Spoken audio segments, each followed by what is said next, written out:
Today's guest is Rachelle Starr.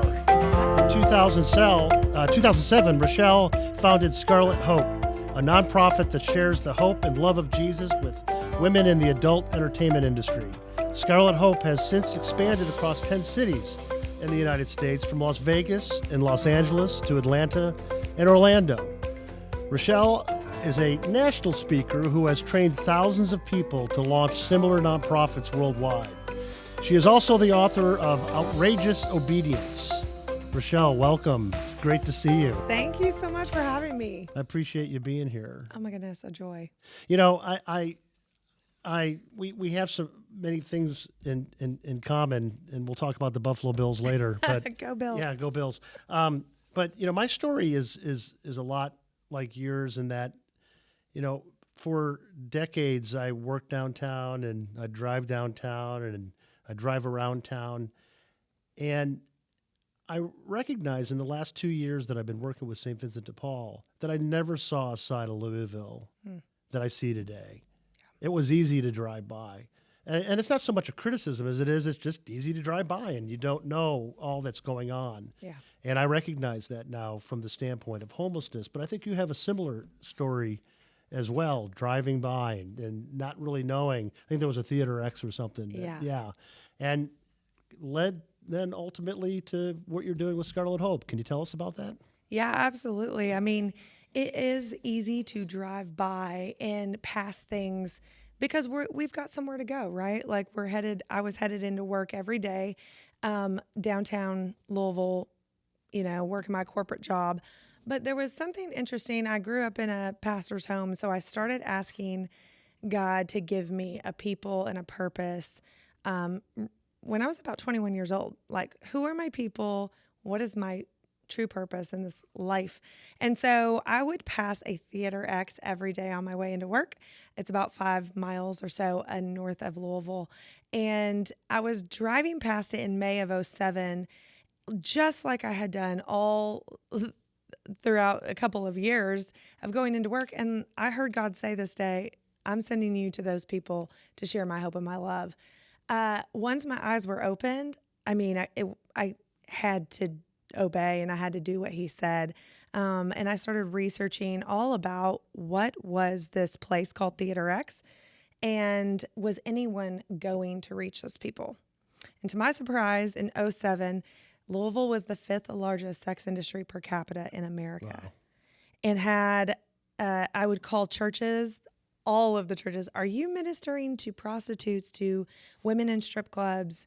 And everybody would say, no, but there's a sign out our door. They can come if they want. And so it was very clear to me in 2008 what we were supposed to start doing, which was going to them right where they were at. Yeah, no, I appreciate that. And I appreciate also hearing that voice. It wasn't like you were struck by lightning, but No. you know, you heard that voice.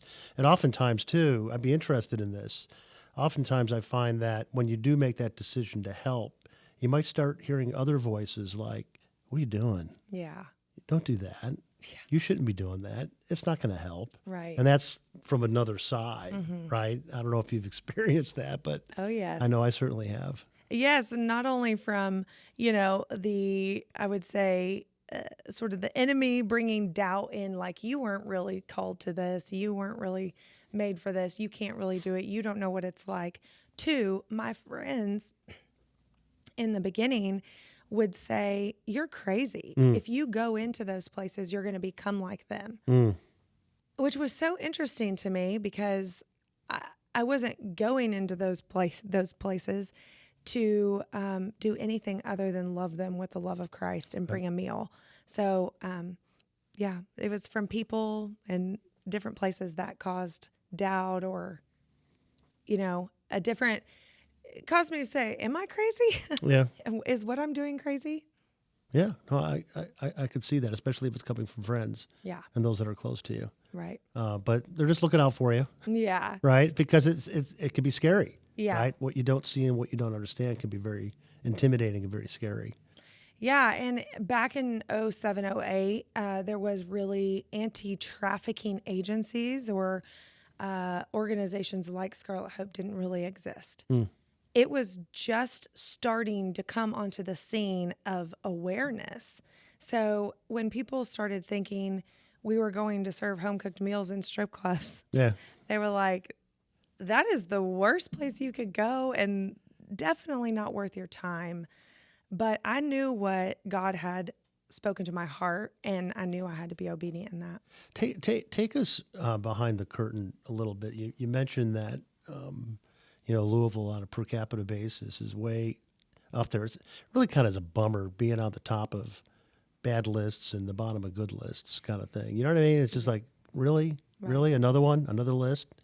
But take us behind that, because, I mean, there's, Hollywood portrays the industry and portrays this in movies like Taken and was it The Sound of Freedom that I think is a new movie. But that is what it is.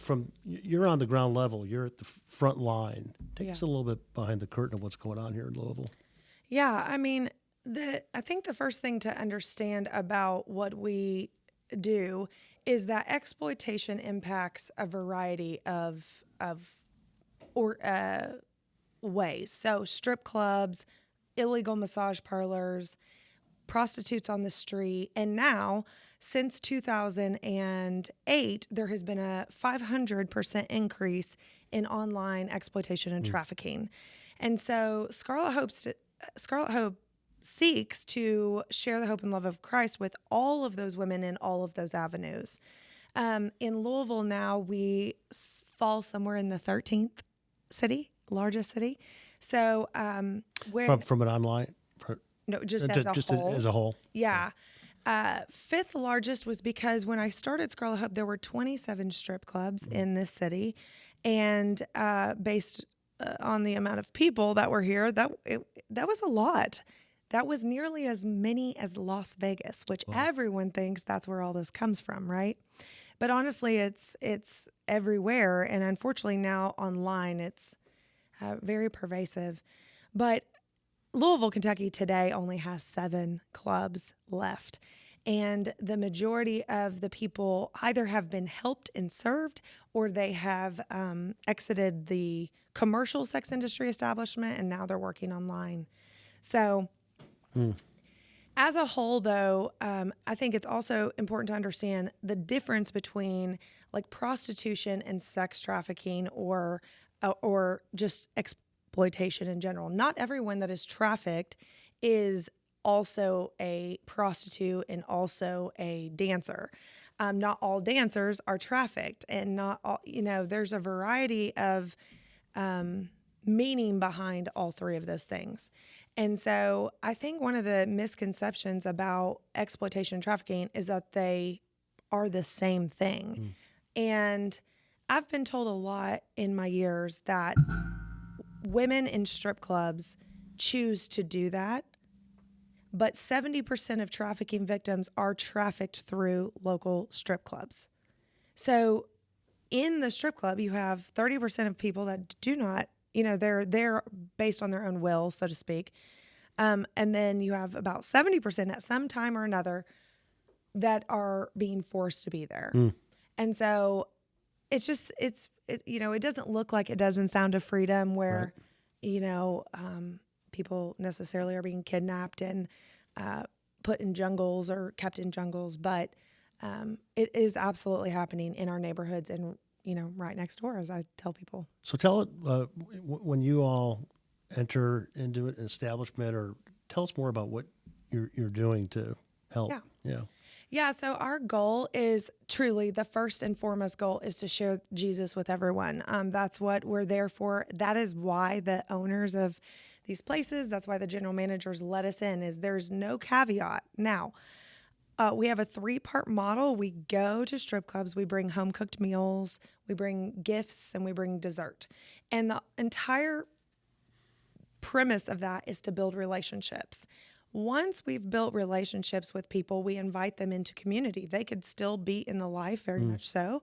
Or if they choose, with their own voice, their own choice, to leave, then we can also help with all of the things that comes with: case management, counseling, job training, job placement, things like that. And now, May will be 17 years that since I was called to do this. Now we have women who have been a decade out of the industry now are helping other women get through addiction, support them, mentor them, and all of that kind of stuff. But we still, to this day, every week serve home cooked meals in strip clubs. Wow. And you're welcomed Yeah. in, and yeah. Yeah, it's very, Yes, that's an interesting. it is very interesting. And most Because you're people are trying to like, get them "Why?" out, and then they're running a business. Yeah, that is definitely the misconception is, and this may not make sense to people at first, but I'm not actually trying to get them out. I'm trying to introduce them to Jesus and to the one who can do all of that for them. And a byproduct of them interested in, and not all of them are interested in what we offer, but a byproduct of building relationships with people, vulnerable people, is that they naturally want something different. And so then whenever that time intersects, it could be years even. So trust Yeah. must be paramount. Paramount.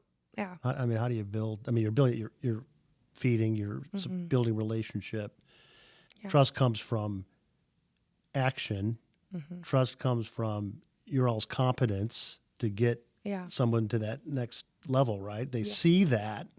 And so that must be building trust. I mean, what do you have to say about that? Because I can imagine trust is paramount. Yeah. I mean, so there's an order of things. One is I look at every person in the industry, man, woman, whoever, general manager, bouncer, whoever it is, with respect and as created in the image of God. When you do that, you elevate someone to a level that there is mutual respect. What I can say about the Christian church in general, prior to this movement of people going into the clubs and working with human trafficking, is that the Christian church would picket outside of the clubs, and they would say, repent or go to hell. They would drop off Bibles on the front doorstep. They would raise money to take them to court to shut them down. Well, all of that is void of relationship. And you can't, who cares? Sorry, I don't know how raw you want me to be on this podcast. Please, yeah. Who cares if a club shuts down, if the people inside don't have any hope? Right. So I'm not interested in that. We're interested in bringing hope to people that feel hopeless, that feel worthless, and then trusting that God does the rest. And that's a process, I can imagine. It is an absolute process. It's an absolute process, right? Like you said, it could take years. Years. You mentioned the trafficking, and some are, some aren't. What is the impact? You hear a lot these days about the open border and the impact on trafficking. I mean, are we seeing an impact of what's happening on our southern border and trafficking and what's coming through? I mean, the closest information that I have on that is in our Miami location. We're getting ready to plant in Dallas, so I'm learning a little more about that. But I have heard that people are coming over, being trafficked through the border. But I don't really know the stats on that or what's actually being done.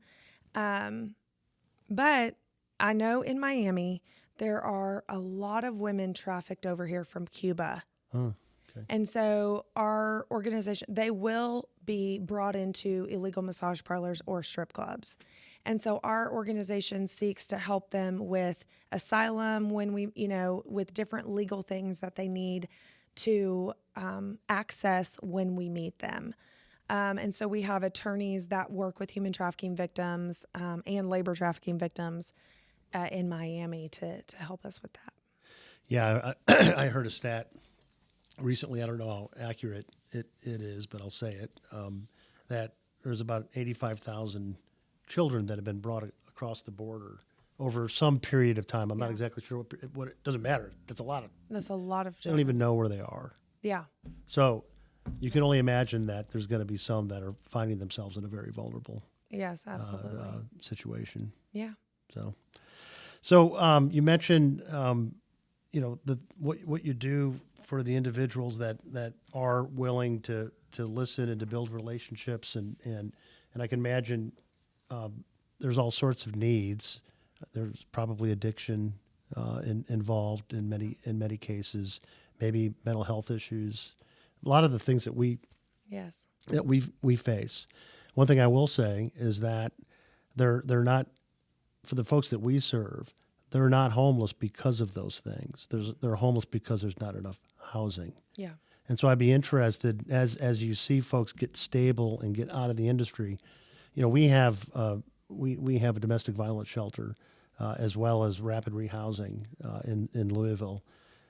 How do you see housing? I mean, how important is housing to what you all do? I know you're not into housing, but that connection into housing. Yeah, absolutely. I mean, we did have a transitional living home in 2013 where we had 10 both trafficking and exploited individuals in our home. But what we realized is the care and the consistency and the amount of funding that it takes to do that needs to be devoted to that. And we were reaching 500 people a week in just outreach. Wow. So we chose in 2014 to close that program and actually focus on job placement. But housing, I think about all of those needs as like a piece of that individual's puzzle. And housing is absolutely a component of that. In the adult entertainment industry, a large number of women actually have housing. Is it stable housing? Is it safe housing? We go through an assessing all of that. But we work with a population of women within the sex industry that are homeless, and they are, I'm sure you understand this best, but they're using survival sex as a means to survive. We serve that population as well. We get referrals from places, and we have a community of them that meet on Tuesdays. And it's vital. I mean, housing, how can you get a job and keep a job if you don't have housing? Right. How can you get out of a situation that you're in that you don't want to be in, exploitation, working in a illicit massage parlor or whatever? You can't really get out of that if you don't have stable housing. And I would even go as far as to say safe housing as well. Right. And that's really hard to come by for a lot of women, especially single moms in this industry. Yeah, we see that. And one of the statistics that you'll often see in terms of the homeless count in Louisville, that is predominantly male. Okay. But part of the reason is because of what you just said, in that you're not seeing the women that are, doing what they need to do to survive. Yeah. They're not in the count because they're Right. not being seen Right. because of that. Yeah, and there's no male strip clubs here in Louisville, Kentucky, and there are female ones. So if you are homeless and you can go work at a club all night, that takes care of your housing need, so to speak. Yeah. And then they can live in their car or a motel the next day. Right. So we see that a lot. Let's shift gears here a bit. We just realized before the podcast here that we're both avid Buffalo Bills fans. Oh my gosh! But you were in the Super Bowl. You went to the Super Bowl last week. You were in Vegas. What were you doing there? Well, I was hoping to see the Buffalo Bills play, but that didn't work out. That'll work out. Maybe next year. And maybe next year, I'm hoping. So our organization planted a site in in Las Vegas in 2018. And when we heard that the Super Bowl was coming there, we knew that any large event, primarily the Super Bowl, raises all industry, the economy across the board. And so we wanted it also then raises human trafficking and exploitation. So we wanted to bring a missions team to Las Vegas to support our team that's already on the ground and reach as many people as we could. Tell women there's hope and there's help, and we're right here to help you.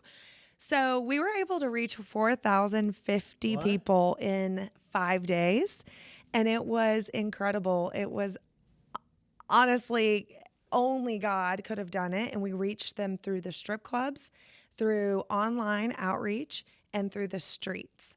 And we were actually able to get one human trafficking victim to safety, to the hospital. and another trafficking victim was identified at a hotel, believe it or not, at a casino.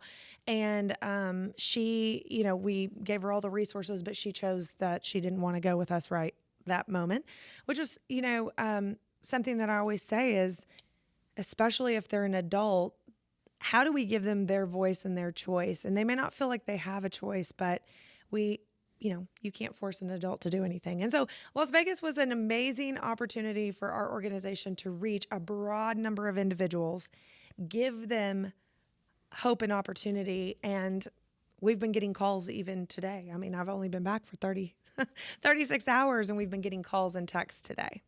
How many folks do you have in Las Vegas? You said you planted a site there. Yeah. So our director, it's a small team. I think there's about 12 of them that are out there. And are these volunteers? Are they all employees? How does that work? We have both, Yeah. But mostly volunteer. Yeah. Mm-hmm. Yeah. Yeah. Wow. 4,000. 4,050. Yeah. 4,050. That is amazing. Yeah. I mean, it really, and they're miracles. Total miracles. I mean, the person that you got, to the hospital, that's a miracle. A person may not have survived. Absolutely. We actually, those two victims, we were in the right place at the right time. And we, of course, we were there looking for these individuals, but both of these women actually asked for help from us. They saw us walking through, and one of the women grabbed the arm of one of our teammates and said, "I need help." And we were able to get the police. Her trafficker was involved in the situation. They arrested him. They took the woman to the hospital.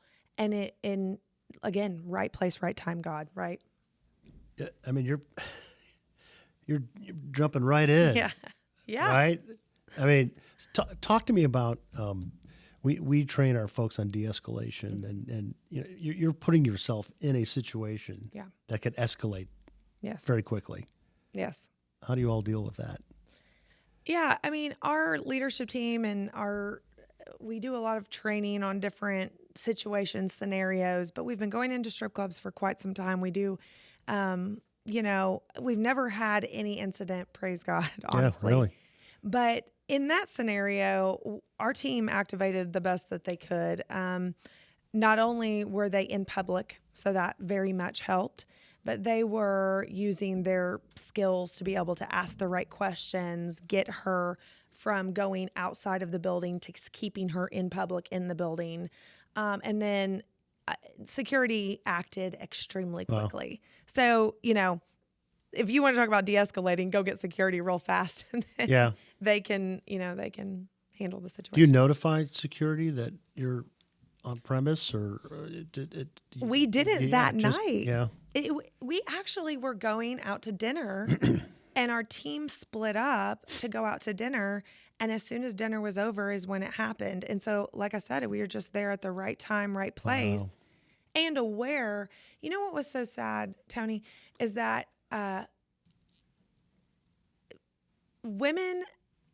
people were passing by this woman. She was crying hysterically, and they were taking photos and laughing at her. Wow. Now, talk about passing by and just ignoring a problem. But, our team is trained, obviously, not to do that. Yeah. And so we were able to step in and honestly probably save her life. I have to ask this. There's a lot of demand for this industry. Like you said, the Super Bowl, all those economic ships rise, whether it's good or bad. Yeah. There's demand. Is there any organizations that work with you on the addiction side of this? If you could lower the demand, would that help? Or is it just one of those things like, well, for 3,000 years, you've got that going on and it's never going to change kind of thing? I wish we at St. Vincent de Paul could just not be needed because there isn't any homelessness. Yeah. Is there any connection in terms of what you do to the tamping down the demand? So I don't even know if that's a fair question or not. Oh, it's a very fair question. The best way I can answer it is we have collaborative partners in all the spaces, like people that just focus on child trafficking, people that focus on the transgender community, people that focus on, addiction and rehab and recovery for human trafficking victims. We have all these partners. That is one that there's not very many that I know of. The closest one that I've come into contact with, and we've kind of discussed, what is their research like, is out of Seattle. And they do a lot of research more than stopping the demand, but they release a lot of research on the demand. And then there are organizations that raise awareness about, the demand or help men to get out of addiction. Yeah. I also found out about one in Dallas, and I'm not super familiar because it's a brand new site for us, but they actually call the suppliers and they offer for them to get help. Okay. So that's what I've learned about that. Yeah. One last question. Yeah. Most people are exposed to the industry and to these sorts of institutions as you all are, but they may come across somebody in their life, whatever that is, where they may know somebody but don't even know it, that is in trouble or in danger. Yeah. What would you tell someone that's kind of a layperson in this, that the things to look out for? Are there telltale signs that you can see? Yeah. So it depends on what part of the industry that they're in or exposed to. A trafficking victim, the signs would be much different than just somebody who is dancing or, let's say, in the porn industry. I have a lot of families that contact me and say, we think my daughter's in this industry. And some of those signs, would be, one, they're not coming home when they say they're coming home. They have an excess of money. They have an excess of material things. They stop sharing. They stop showing up. They stop connecting, things like that. But my response for both things are this. One is, if somebody is being trafficked, specifically a child, there is a lot of familia trafficking in this world, where families traffic their children. Oh my gosh. Within families. And that's something to be, it's less maybe it's less of a prevalent. Prevalent. Thank you. But it does happen. And so what are those signs? I mean, I think sexual abuse is a really big sign. 85% of women nationally that have been in the sex industry have been abused as a child. And so sexual abuse, I think children acting older than their age, especially girls. The average age of entry into prostitution is 12 to 14 years old. So the signs of that are a girl that's acting older than she is, right? But in general, what I tell people is it's time to get to know people and connect to them. Ask curious questions. Be curious about people's lives. So many girls that I meet at 18 really got into this industry at 14 or 15 due to social media. One of the things that I think parents, especially when social media is so pervasive right now in our culture, young girls, if parents are not watching their social media, you better bet that other people are watching that. Men, pimps, traffickers, they are looking for vulnerable girls who need affirmation. And so there's all sorts of things that we go through, like to teach parents, hey, if your daughter's posting these types of photos, or she's acting promiscuous. Photos of themselves. Yeah. I'm sorry. Okay. Photos of themselves. It's time to step up, connect to your child, ask questions, put boundaries in place, because social media is a huge vulnerability for a lot of young girls. Yeah, there's so many benefits from social media, but I really do believe there's so much evil and potential in there in terms of what you're describing there, and just basically separating us. Yeah. homelessness families, right? So Yeah. you got to watch it. I couldn't imagine. I mean, my daughters are older now, and they're way on the front end of any of that stuff. The challenges that families have right now, you almost have to not allow them to access it in their rooms. Yeah.